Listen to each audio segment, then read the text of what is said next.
Namaste students. Today we are going to learn how to solve the practice set 41 based upon about two formulas. Okay, look at this formula written here. Simple interest I is equal to PTR divided by 100. Okay, and amount is equal to principal plus interest, that is A is equal to P plus I. Okay.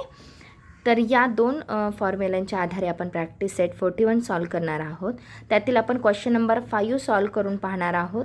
Because of this is a tabular form is given here, कारण इथे तुम्हाला tabular फॉर्ममध्ये काही values दिलेल्या आहेत आणि तुम्हाला interest आणि अमाऊंट काढायचं आहे. तर वरील दोन सूत्रांचा उपयोग करून आपल्याला त्या व्हॅल्यूज आपल्याला फाइंड आउट करायच्या आहेत.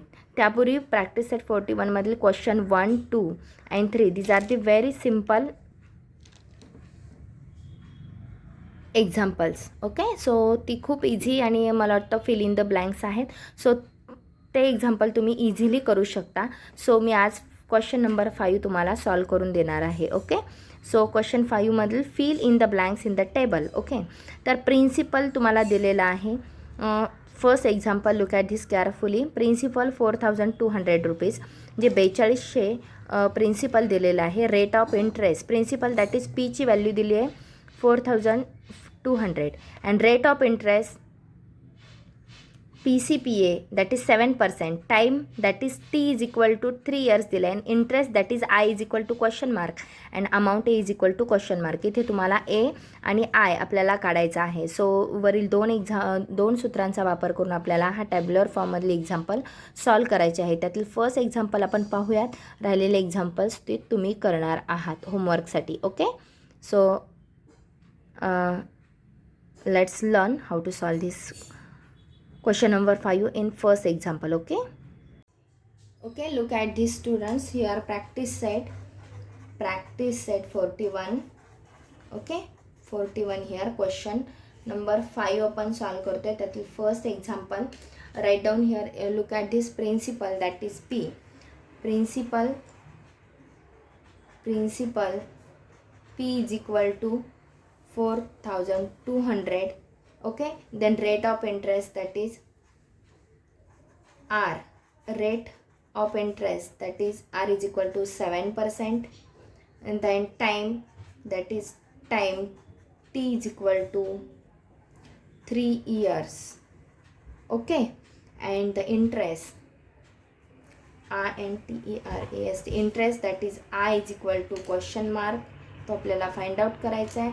and then amount is also question mark. Okay, amount A is equal to question mark. Okay, हे आपल्याला सॉल्व करायचं आहे. कोणत्या एक्झाम्पलनुसार? हे फर्स्ट एक्झाम्पल आपल्याला इथे दिलेलं आहे. Okay, look at this students. हे एक्झाम्पल कसं सॉल्व करायचं आहे? Look at this formula. तुम्हाला माहिती आहे आपल्याला इंटरेस्ट काढायचा आहे, आय काढायचं असेल तर हा फॉर्म्युला वापरायचा आहे. Okay, so simple interest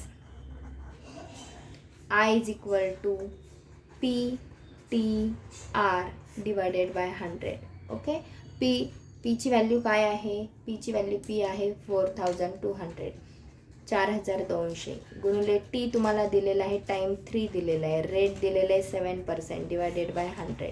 okay, so 20 gets cancelled. Okay, only remaining 42 into 7 3s are 21, 7 3 21, 21 गुणिले 42. ओके, 21 गुणिले 42 तुम्ही इथे करू शकता. 42 गुणिले 21, 21 1 21, 21 दुने 42ला 2 हातचे 4, 21 चौक 84, 84 4 88. बरोबर आहे, म्हणजेच इथे 882 हे काय येईल? तुमचा इंटरेस्ट येईल. 882 हा तुमचा I is equal to simple interest आला. बरोबर आहे, इंटरेस्ट जर 882 रुपीज असेल.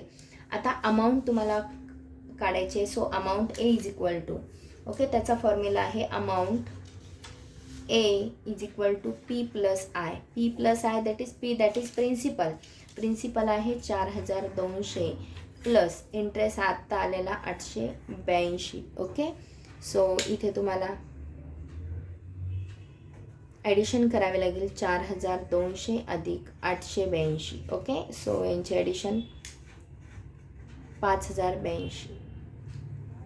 बरोबर, 5082 हा तुमचा काय झाला, अमाऊंट आला. देअरफॉर तुम्हाला इथे तुम्हाला व्हॅल्यू पुट करावी लागेल, ए इज इक्वल टू आणि I is equal to.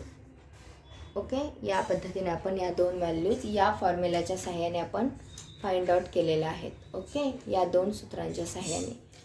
Simple interest I is equal to P into T into r divided by 100 and amount is equal to principal plus interest. Okay, do you understand, student?